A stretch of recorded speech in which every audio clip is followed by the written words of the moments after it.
Good day and for tuning into NTN, where this week we are talking tourism.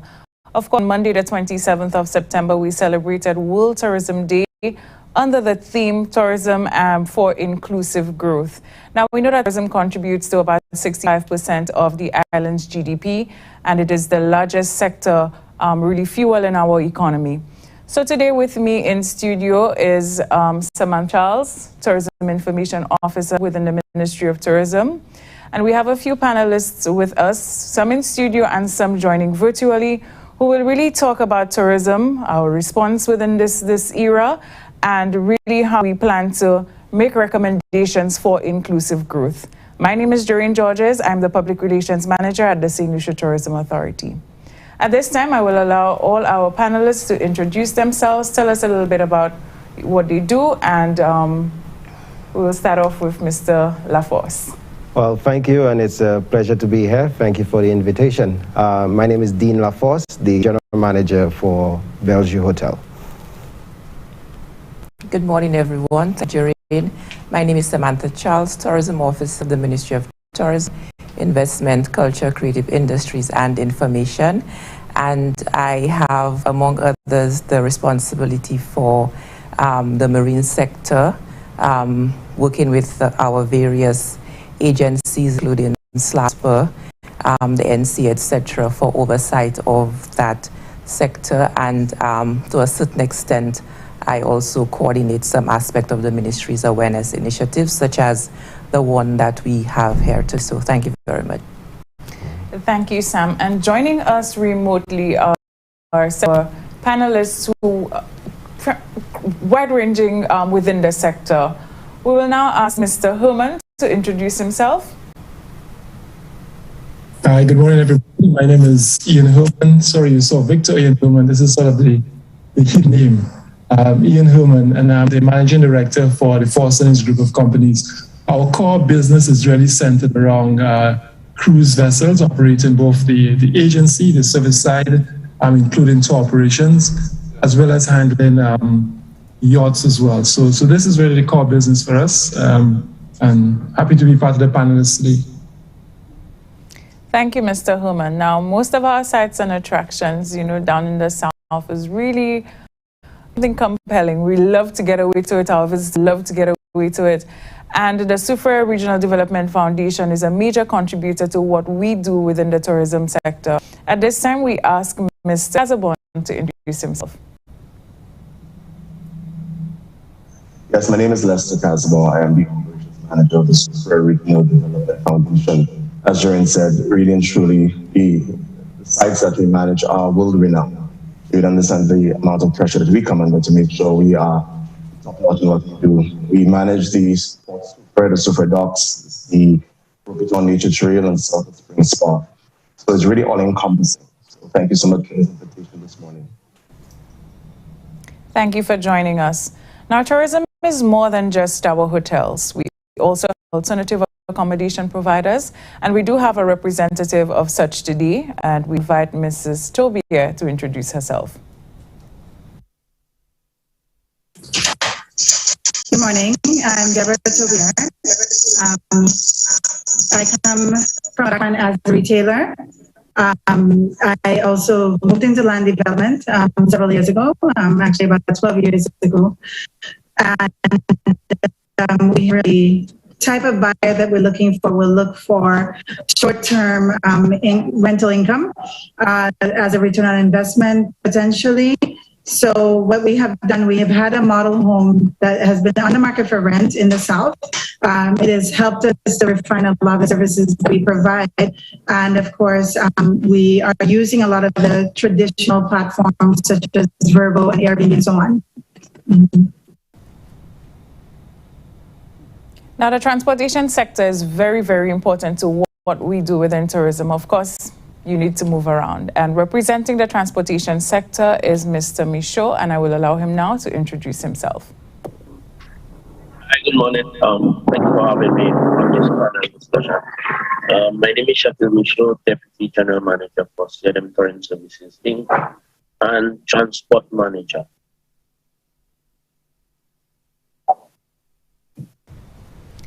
Thank you, Mr. Michaud.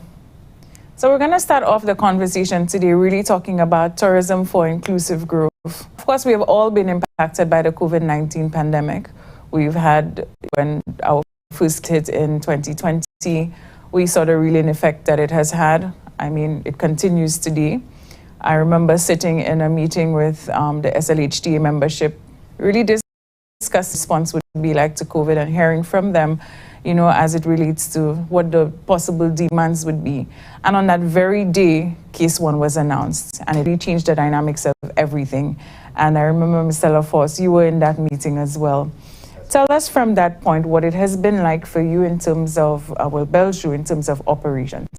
Right. Well, in terms of Bellevue operation, Bellevue as a hotel and hotels across the globe was not spared by the impact of the pandemic. I remember just received a call, and it's almost immediately the hotel had to be shut down.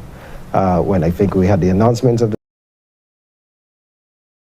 the case, you know, we went into a panic, and of course, with lack of information on what was going on, what way forward, one of the things that I had to struggle with was, how do I tell my staff that this hotel is down? What is the way forward? What, you know, there's so much uncertainty. And we started looking at how are we going to be able to help staff. But the pandemic, what was happening was devastating, that an immediate shutdown and not knowing what to do was first time for me, for hotels across the globe, in St. Lucia, everywhere. So we were not spared from the immediate effects of this pandemic. I can imagine, because yes, we were all still navigating, understand what was happening with the virus, you know, so correct. We can understand. Mr. Herman, tell us, within the sector, what was it like hearing of an immediate shutdown? It was shocking, to say the least. I think that's an underword. But I think importantly for us, it was St. Lucia having to experience for the first time seeing the harbor during the winter season with not one cruise ship coming in. That was really surprising for most persons. And of course, what was certainly surprising for us is more than ever is those persons who are going to be impacted by this. Sometimes people just see and think it's just like the taxi drivers, but it spanned way beyond that. You're looking at our guides who come from throughout the island. You look at sites and attraction owners, boat owners, just a series, the vendors, the market, all of these people were going to be impacted. And I think from the time we heard about it in March of 2020, it just certainly sent just sort of a spike down my spine. But however, what is critical at the same time, I must say, is that throughout this period, we saw, while some of the cruise lines were sort of doing away with some of the older vessels, we saw that the birth of some new cruise lines. And the cruise lines themselves never stopped building new vessels. In fact, they're building bigger and more beautiful vessels to cater for these new protocols that have been set. So yes, there is sort of a paradigm shift. You're seeing where, you know, certainly there were no cruise ships, but next time they're coming, they will be more beautiful and certainly bringing to St. Lucia, you know, a lot more guests. The demands obviously will change, because obviously now we would have to on island be prepared for the sort of the details that has been required. All of the things that have been laid out in the St. Lucia protocols, that is going to put more demand on us. But as I said, I think when it first happened, we were certainly at a point to say, wow, it was never been seen before. And I think if I had to ask anybody past 50 years or 60 years where they've ever seen this in St. Lucia before, when they had a cruise season and certainly don't have one, you would never have seen or hear from them saying that they have never seen this before. But thankfully, we're starting to see sort of a gradual move to the return of the season, and we are grateful for it. We all are, you know, and what we've noticed is we're seeing growth month on month with the cruise ships returning as well. Mr. Caswell, we know that earlier the SRDF is a major contributor in terms of what we do on island sites and attractions. What was it like for your team? What was it like with the impact to operations? Well, I think the previous guests have said it all. The words paradigm shift, dynamics change. Really and truly, what the major concern for seeing this happen was what happens, because obviously this is one of our largest revenue streams coming through, the gas coming to the different sites, and employee retention was at the back of our mind. We are basically a community-based organization, political organization. A lot of what we do is supposed to sustain economic development in the super basin and environs. And there are a number of jobs there. Actually, we have about 200 plus employees. So you could have imagined how much this was part and parcel of what our main concern was in terms of losing revenue and how to sustain our employment to that levels. It was really a shock for us. Because really and truly, nobody was ready for this kind of intervention as for the business. And I think it kind of exposed us to a place where probably we're not entirely prepared for what happened. But we were resilient. We continued to work through structured schedules of our staffing through the time. To this point, we've been able to manage and manage, I would say, well enough. Through what we've seen in terms of lost revenue, we begin to see the rebounds, the gains. A lot of the hotels that seemingly had suffered through the core peak of probably the third or the second wave, you're still seeing some guests coming through there. So we're still seeing this level of patronage coming from the guests, and we are happy enough that this is so. But like everybody else, nobody really expected this. Again, it changed the ball game in how we do tourism, how we manage our sites, how we manage the health and safety aspects of what we do at the Sulphur Springs and Proprietary on the different sites. It put us in a paradigm. There was a paradigm, and we had to make the adjustments so we could continue to see the operations continue as usual.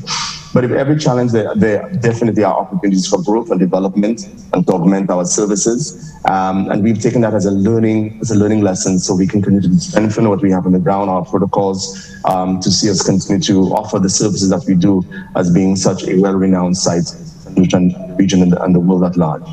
Thank you. Thank you, and kudos to you and your team. Shakil Misho, of course, the transportation sector was heavily impacted. What are some of the things that you guys had to do to survive this period, pretty much preparation for brighter days? Well, survive the period. This period has been the worst we have ever seen. I mean, we have to be looking for work to try to keep our employees afloat, put them on rotation, layoffs. We tried our best to keep as much people employed as we could, because the tourism sector, especially the cruise ship sector, is the main source of income for our business. Also, hotels were closing, so our staff operation was minimized as well.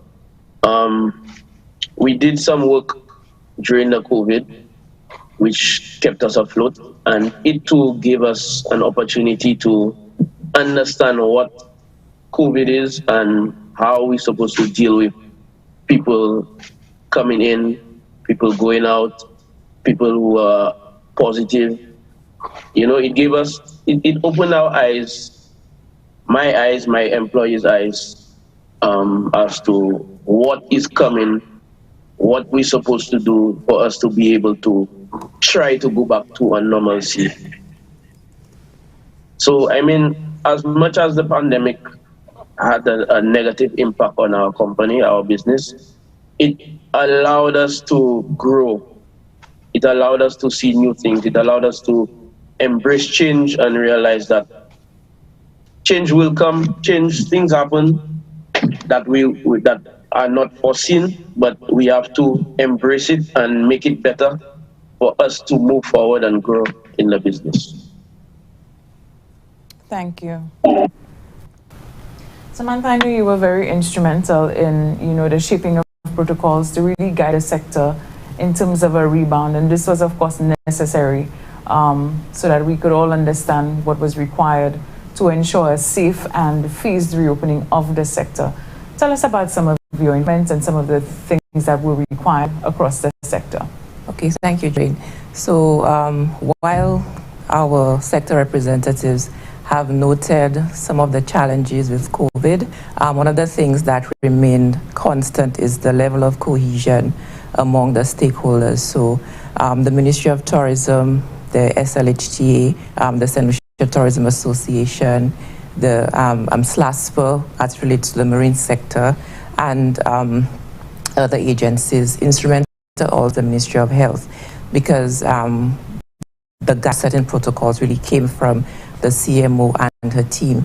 As the ministry's representative on the Cruise Resumption Committee, I can speak to the level of dialogue and discussion when the announcement was made that, we would be expecting our first vessel come June 29th, yes. So it was a process. Protocols were drafted for all our various subsectors, including our vendors, our D-boat operators, dive operators, sites, and sort of back and forth to see which protocols would be more effective to ensure that when tourism really resumes, that it starts in a healthy and responsible manner. So there was a very strong level of connectivity among the stakeholders to ensure that when we got to that level, no stone was left unturned. When we did see our arrivals resuming and cruise ships coming back to our port, that of confidence that everything that could have been done was done, and then we can at least rebound at a point where persons can really start in economic activity going and generating revenue from the tourism industry. So now, I think I can say that it's not over, but given the level of work that has been put into tourism resuming, I think across the board the agencies are confident that we've been on the right path, again, guided by the health team in terms of healthy protocols and guidelines. I think, if we continue on that stride, then we can only get additional progress as, we move ahead with the industry. Now, with all of this preparation, of course, I'm sure you guys were hit with some roadblocks from time to time. What are some of the challenges you faced through that preparatory phase? One of the challenges I can speak to is, again, going back to preparation of protocols. One of the things that required from a lot of our tourism service providers is submission of a COVID action plan that would guide their operations. So, a lot of the times, having reviewed those plans and getting the necessary feedback in a timely manner, because as we could all understand, time is money. So, there were some delays which would inhibit the operators' opportunity to actually resume operations as they would like to. And, it would be a little ticklish situation, but going back to the assistance and the collaborative efforts, we were able to mitigate against that challenge and a few others in terms of really helping our operators to get back on their feet, and also ensuring that there was a level of understanding among the operators that things cannot happen overnight, and the Ministry of Tourism isn't the sole agency really pushing the mandate and working in a silo, but we relied on the relevant agencies for specific sectors to come together with us and work as a team to ensure that things happen. So whereas we understood the agitation on the operators' part, we did our best to ensure that they understood, and we begged them a little more patient as to how we processes and guidelines together for their benefit and the benefit of the employees. And I think it really highlighted the whole linkage process across the industry as well, and how dependent we are on each other to ensure, seamless operations. Ms. Tobia, how has the protocols helped in allaying fears with this smaller accommodations, and how do you see these protocols guiding operations for the future? Well, I think it's fair to thank you. I think it's fair to say that it is a very dynamic and in certain period. I noticed of late though, we have gotten several cancellations for this period again because of the fluid nature of what is happening here on island. I believe that there are a lot of people who still look at this type of rental property, which would be small accommodation or individual houses, as a getaway. And in our experience over the last, let's say, year and a half or so, there were individuals who are quite content to stay on property at a villa, which is pretty much just a self-contained home, 4 bedrooms with a pool and so on. But I think that there are some gray areas because we experience certain things that, I mean, as villa owners, we could not necessarily take a position of enforcing any of the protocols, but we realized that there were some gray areas and some lack of understanding because, again, of the dynamic nature of the changes. I look at it as something that can be further refined, even from a national level where we can have a consensus as to how we operate and we standardize all of the, sanitization methods and the other things that are being done to give guests the assurance that they are safe when they come to St. Lucia and that they can enjoy St. Lucia. When I speak about the gray areas, I remember that there were guests who were still going out to public locations. And even now, we know that recently we've had a change as recent as last night, which would mean that it seems to be that we are moving in an area where we would allow vaccinated local patrons to visit restaurants. So I am looking forward to getting the information as it becomes available so that we can respond adequately ourselves. Thank you for this. Now, as we look towards the future, we really want to see, what lies ahead for us. Of course, the situation is very, very fluid.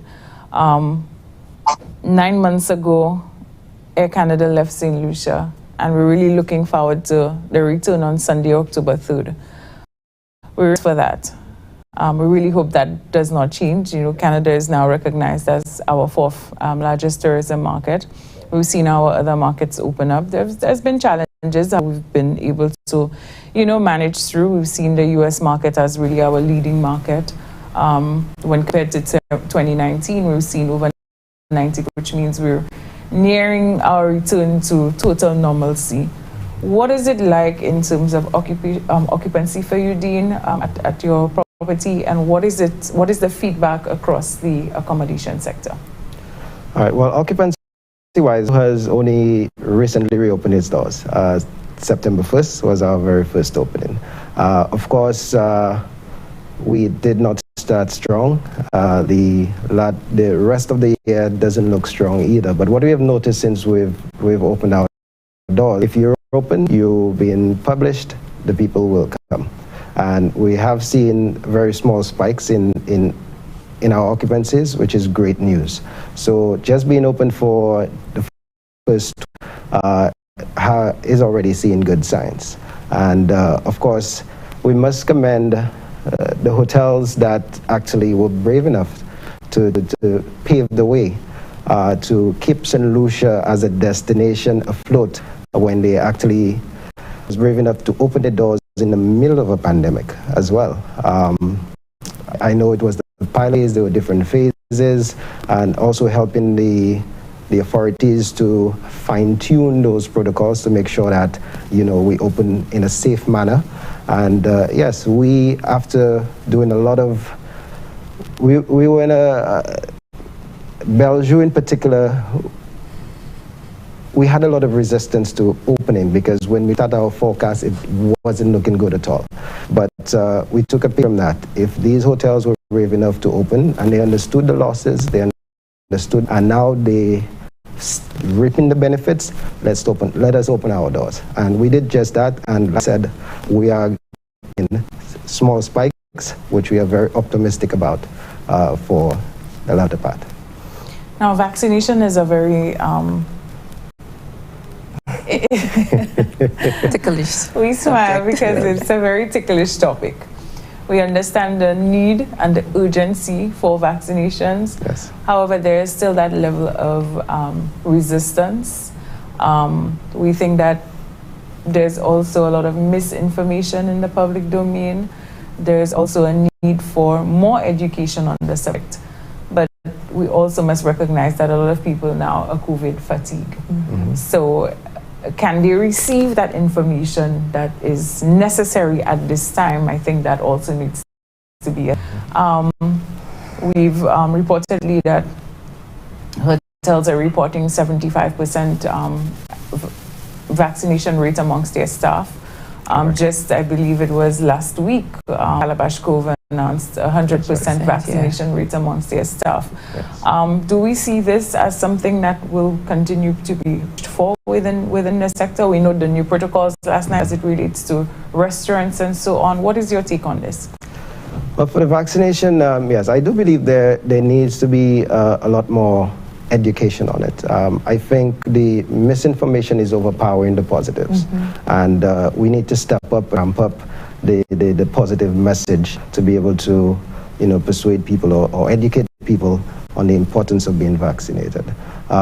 Actually, today I'm due for my last shot, and also with the vaccination drive we did on property with our small opening, I'm happy to say that we're at 55% of our staff being fully vaccinated. With our drive today, we're getting at least 3 additional team members added to getting vaccinated. But I know there's a huge debate as to whether to make it mandatory or what have you, but I believe if the positive message overpowers the misinformation, we may get there. And I think the cry out in the public as well is options. We have seen a spike with an increase or uptick when the Pfizer was introduced. So yes, I think if the public has options, then we may see an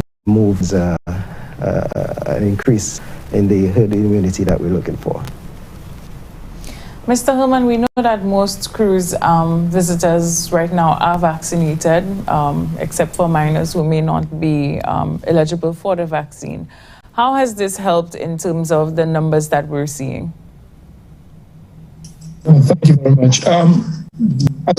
As we look ahead, I think you're going to see come November that there'll be a lot more vessels in port, and I think that has brought some sort of solution to the problem.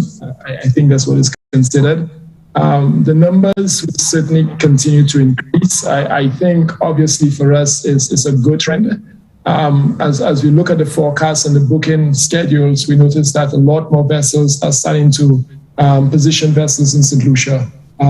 The big vessels, the small ones, but a lot of them are now starting to look at St. Lucia. And while it was a very complex situation for us when we started off, but what it did for St. Lucia, and I can say that from my standpoint, is that for one particular period, the government agencies, whether it be quasi, whether it be ministries, but agencies started coming together. You saw the need for people to come together to find a solution. While it was driven by international protocols and international standards, but you saw that agencies and everybody was trying to pull together, because for a moment, every single person was impacted by the situation, every single person. And we wanted to get out of this as quickly as possible. And I want to just thank the persons within the Ministry of Tourism, the Ministry of Health, and all of the other persons behind the scenes who played a critical role in ensuring that St. Lucia could have reopen its borders and allow from the airplanes to obviously the vessels to come back.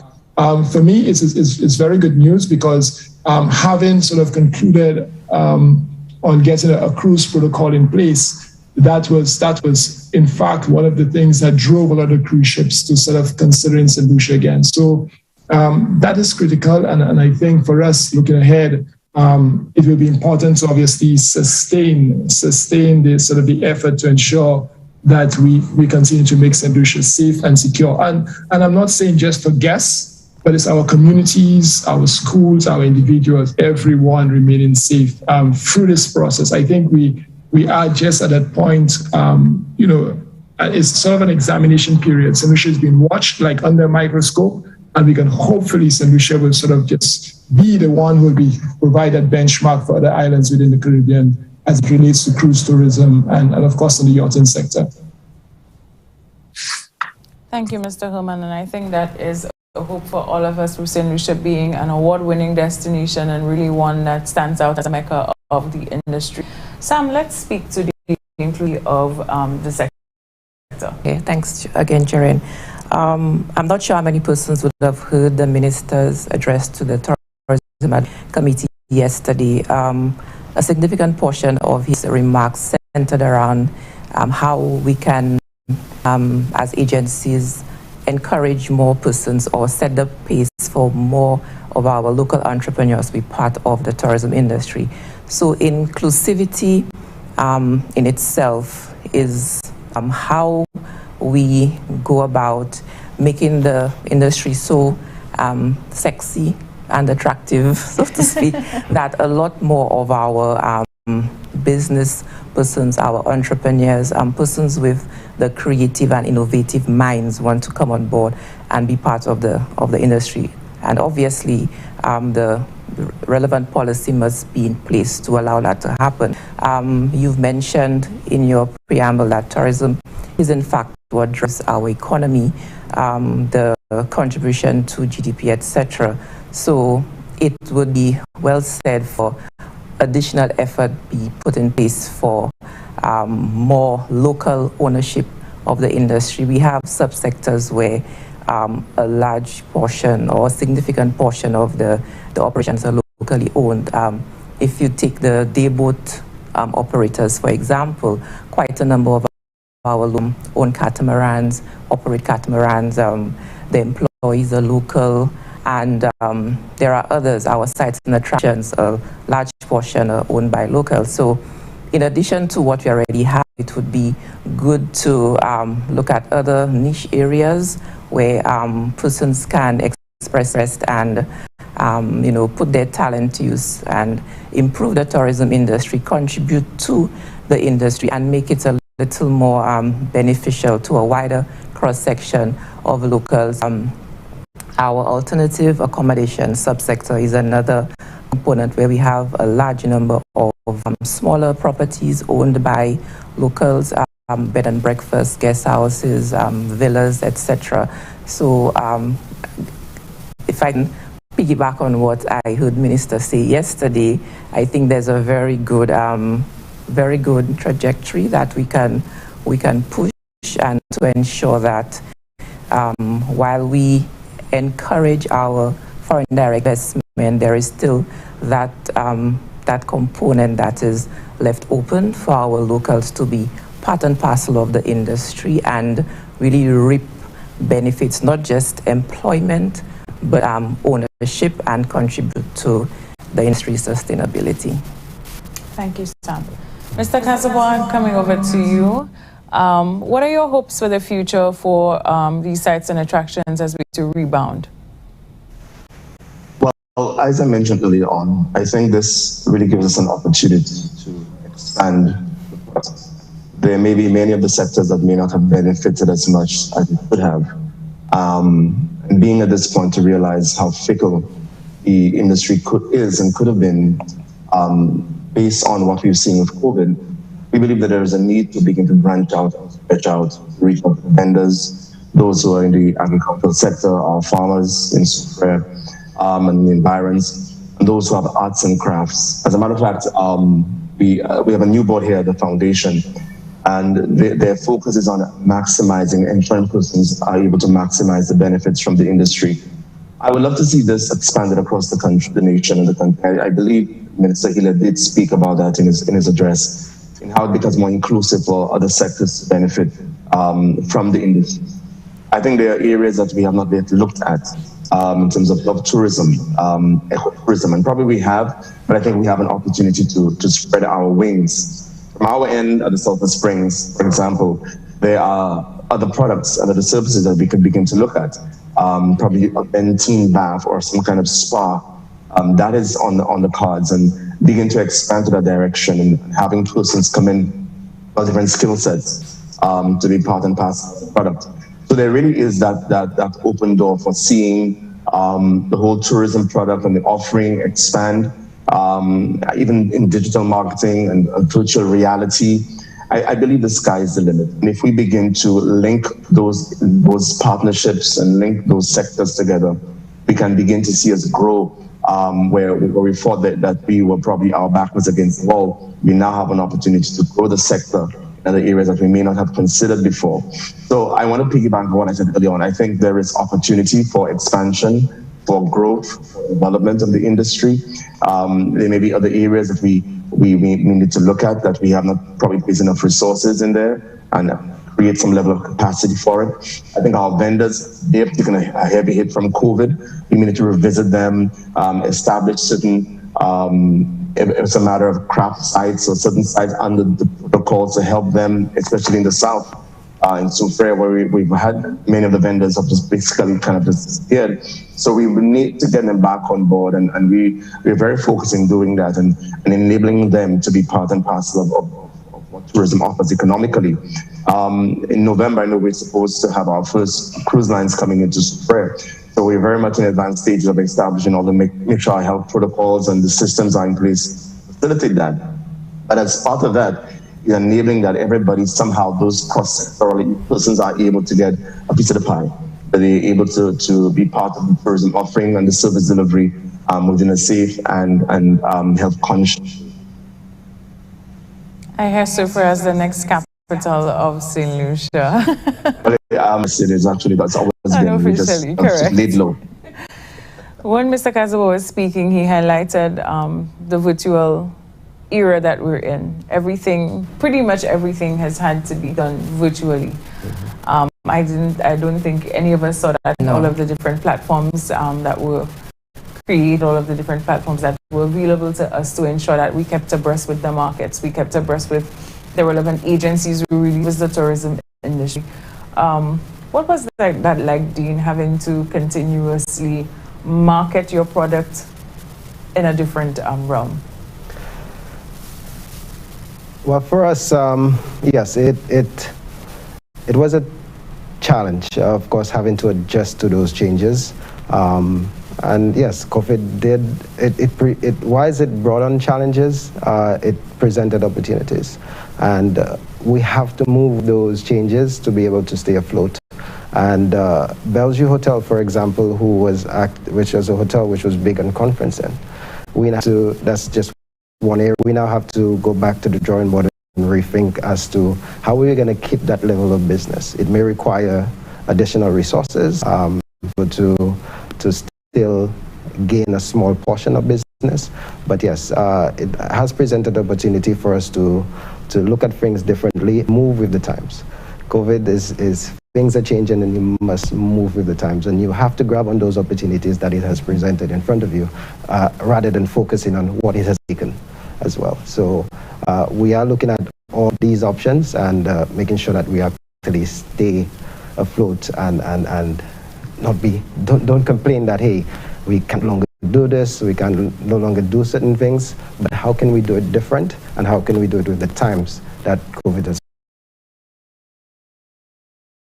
Mr. Michaud, what opportunities do you see for growth within the transportation sector as we rebound amid this COVID-19 era? Well, like I said earlier, COVID has allowed us to see the industry on a different level. We have had many challenges in terms of protocols and health and safety being the main one. In terms of, you will see before, if just an example, if for a particular day we go out on a tour for the cruise line and the AC stops working, it's a major problem. But now you see cruise lines are requesting that, air condition is not used for guests, they use the windows. So there's a lot of changes, some good, some bad, but we just have to embrace what's coming. I mean, nobody saw it coming, so we just have to embrace it and live with it and make the changes and make the differences. Thank you. Sam, as we navigate, through this time, of course, we have our own challenges as it relates to our position in different jurisdictions, how they recognize St. Lucia based on our COVID rates and so on.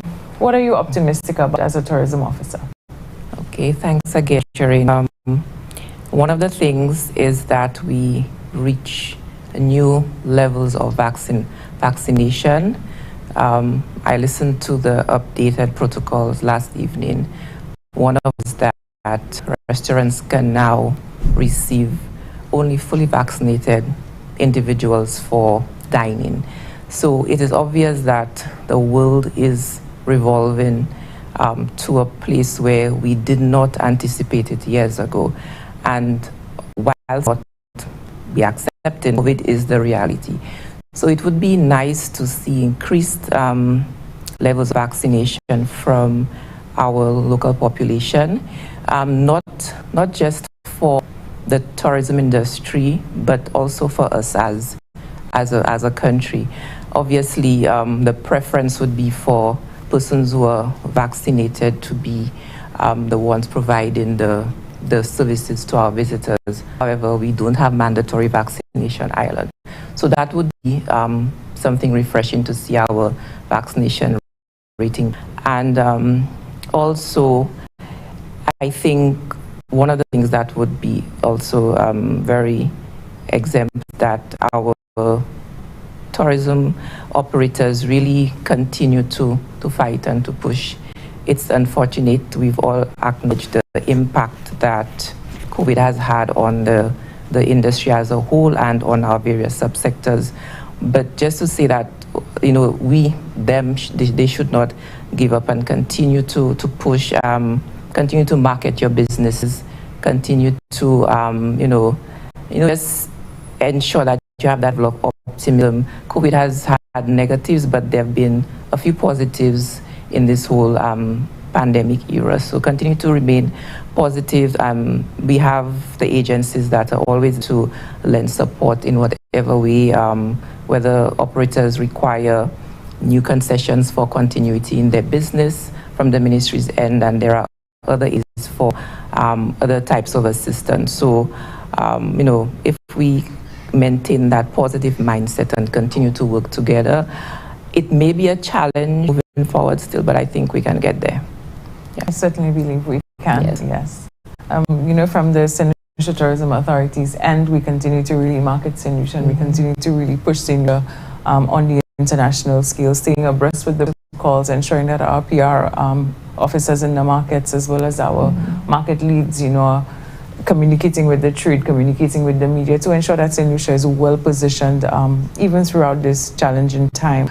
And it's something that we continue to do. It's just what we do. Until such time we go back to a pre-COVID era, which we don't know when we don't know that's even going to happen. So we just, really have to move with the time and ensure that St. Lucia is well positioned and well highlighted at the international scale. I think we've covered quite a bit here this morning. Yes, we have. It was a very interesting topic, really highlighting where we've been with the COVID-19, where we are now, and what we really hope for in the near future. So I guess at this time we will take final words from our guests. All right, well, for me, I want to thank you for having me be a part of this discussion. And we just mentioned the vaccination issue. Yes, I encourage our people, our solution people. It's what's going to help us get to some stage of normalcy. The world is moving along, and we cannot remain behind. And it's not just for tourism.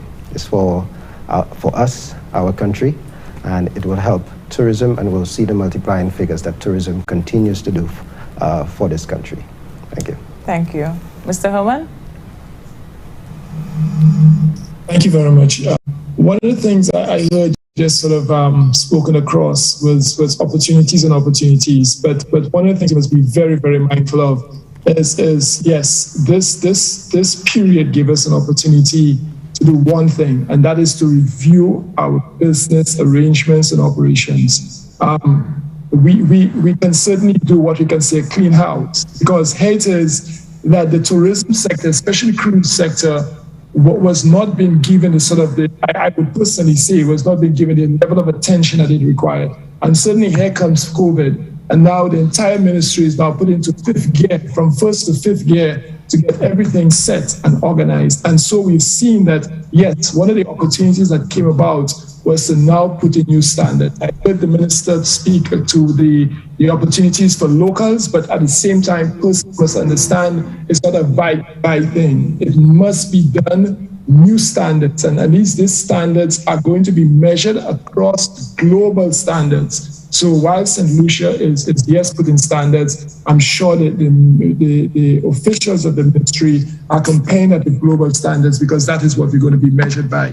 I am optimistic that Lucia is going to be a good season. It's going to be sort of a measuring point for us. How successful we handle this winter is going to determine how we move into other winters or throughout the period. In fact, I sort of look and sort of forecast that we may not even have what we call a shoulder period anymore. When we move in to numbers throughout the off-season, and we have regular cruise lines calling to St. Lucia, because this part of the world continues to be one of the more safer grounds, more attractive areas. It's sort of have the beauty and the attractions that most guests would look. And I think because a lot of our guests are coming from America, St. Lucia may be, and the Caribbean may be the closest point to be if in event of any incidents or accidents that they can move back home.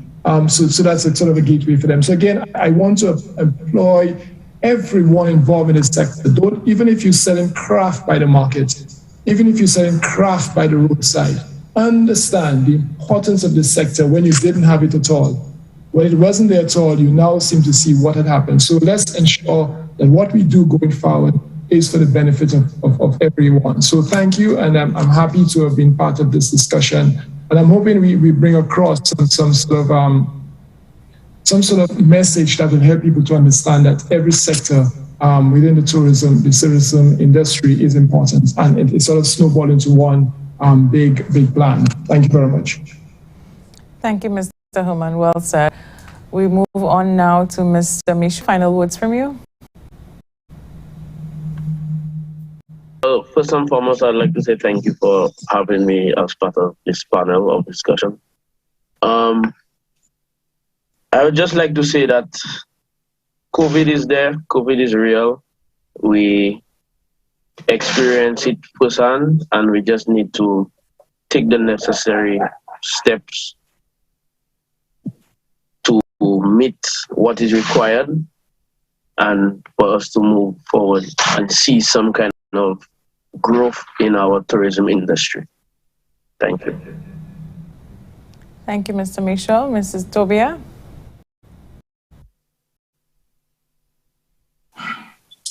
Yes, thank you. It has been quite encouraging to hear every contributor, every panelist today, that we have that level of positivity despite what we've experienced in the sector. I also think that there is an opportunity, considering the response time of the tourism and the Ministry of Tourism to this unforeseen event, that we can move towards standardization of the services that we offer, particularly in the alternative accommodation sector.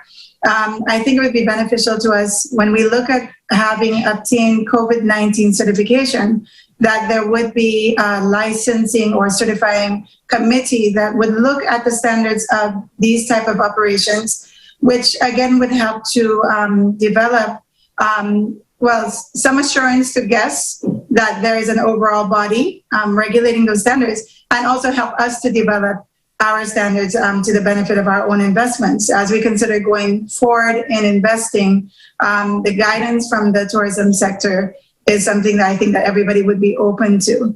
So thank you for the opportunity to contribute to this discussion. Thank you, Mr. Kevon. Thank you, Joreen. Again, thank you for this. I think it's very enlightening. I think that we're very much optimistic what we see going forward. I don't think it's a daunting task. I think there's a capacity and ability to go through these seasons based on the statistics that we see in terms of the cruise ships and our ability to manage on the ground. But I really want to highlight the support from the Ministry of Health, the Ministry of Tourism. It would be remiss of me not to highlight the work of Samantha and Deepa and PSVT. We are very much appreciated for your logistic support and your technical support on the ground, especially for the things group on the trail. Your work, your support has been invaluable. And I think this can be echoed across the different sites and hotels. The work that you do, we do appreciate it. It's not an easy task, but you have shown it with linkaging, with consultation, that we could get through this and we could see a viable tourism product for St. Lucia. So thank you so much for this morning. I do appreciate the discussion. And we look forward to seeing us rebounding and doing very well going forward in the years to come. Thank you so much. Thank you. Samantha? Thanks, Doreen. Just some final thoughts. On behalf of the Ministry of Tourism, I'd like to thank the panel, Mr. LaForce, Mr. Kazabo, Mr. Oubier, Mr. Herman, and Mr. Michaud. Thank you for giving up your time this morning for this very important discussion, and hopefully we can have some further dialogue on some other tourism-related topic. And I would also like to take this opportunity to just remind our tourism service providers to continue to adhere to the protocols and guidelines that have been placed by the Ministry of Tourism with respect to your operations. And, we continue to work with you and be part of your journey through this COVID periods. And Joreen, thanks again for moderating. Thank you. Thank you, Sam. And to our general public, we just want to remind you and urge you, to follow the protocols. I'm sure everybody would have remembered that time when, St. Lucia had some cases, and then we got to a point where we had 0 cases. I think we all yearn to see that period back in our St. Lucian society. So let's just continue to follow the protocols, wear your mask, respect the physical distancing, sanitize, and just continue to follow the protocols that have been set. There's a team really working alongside the Cabinet of Ministers to ensure that day in and day out, the crisis in St. Lucia is managed. We also have to remember our frontline workers who are really, reeling and trying to stay afoot to ensure that our people are protected. So this is my plea to you to ensure that, follow the protocol so that we can all play our part in a return to normalcy. Thank you again to our panelists, and thank you for staying tuned, everybody. This is where we come to the end of today's panel discussion. Thank you.